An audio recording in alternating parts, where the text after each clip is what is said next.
বন্ধুরা, আজকে আমরা পঞ্চম শ্রেণীর 4 প্রক্রিয়া সম্পর্কিত সমস্যাবলী এই অঙ্কগুলো করব।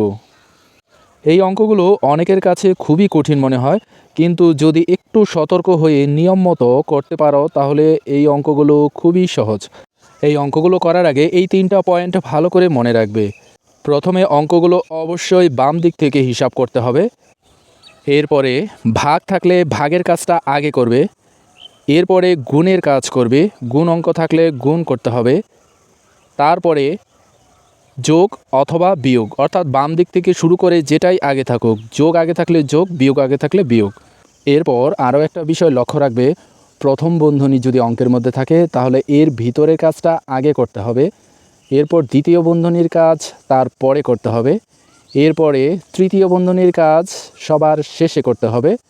তো আমরা বন্ধনীগুলি আগে একটু চিনে নেই। এটা হলো প্রথম বন্ধনী, এটা হলো দ্বিতীয় বন্ধনী, এটা হলো তৃতীয় বন্ধনী। তো চলো এবার অঙ্কটি শুরু করি।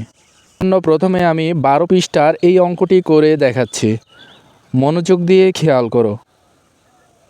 12 পৃষ্ঠার এই যে এই 1 নম্বর অঙ্কটা আমি করছি।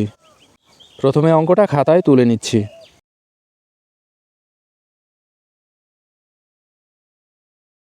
দেখো, এখানে দুইটা প্রথম বন্ধনী দেওয়া আছে, 56 বিয়োগ 40 আর হচ্ছে 2 গুণ 8। তো প্রথম বন্ধনীর কাজটা আমাদের আগে করতে হবে, এটা নিশ্চয়ই মনে আছে, তাই আমরা 6 আগে লিখলাম, তারপর বিয়োগ চিহ্ন দিলাম।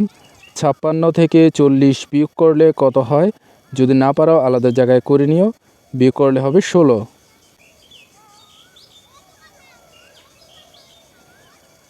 প্রথম বন্ধনী এখান থেকে উঠে গেল। এরপরে ভাগ চিহ্ন দেওয়া ছিল, তাই এই যে ভাগ চিহ্নটা এখানে দিলাম। এরপর প্রথম বন্ধনীর আরেকটা ঘর আছে, এখানে 2 গুণ 4, তাহলে 4 দোকানে 8, এটা লিখলাম। পরে যোগ চিহ্ন দেওয়া আছে, যোগ চিহ্ন দিলাম। সবার শেষে 5 লেখা আছে, 5 লিখলাম। দেখো, এখানে আর কোনো বন্ধনী নেই, তাহলে সূত্র অনুযায়ী আমরা ভাগের কাজটা আগে করব। 16 ভাগ 8 সমান সমান, প্রথমে যা আছে তাই দেব 6, এরপর বিয়োগ চিহ্ন দেওয়া আছে, বিয়োগ দেব। এবার ভাগের কাজ, 16কে 8 দিয়ে ভাগ করলে হয় 8 দ্বিগুণে 16, অর্থাৎ 2, তাই এখানে আমরা 2 লিখব।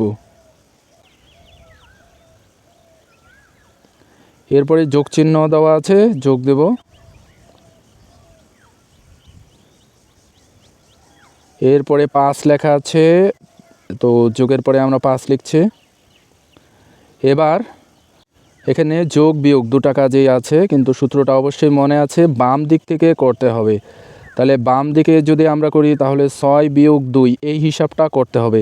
যদি আমরা 2 যোগ 5 করি তাহলে কিন্তু অঙ্ক সম্পূর্ণ ভুল হবে।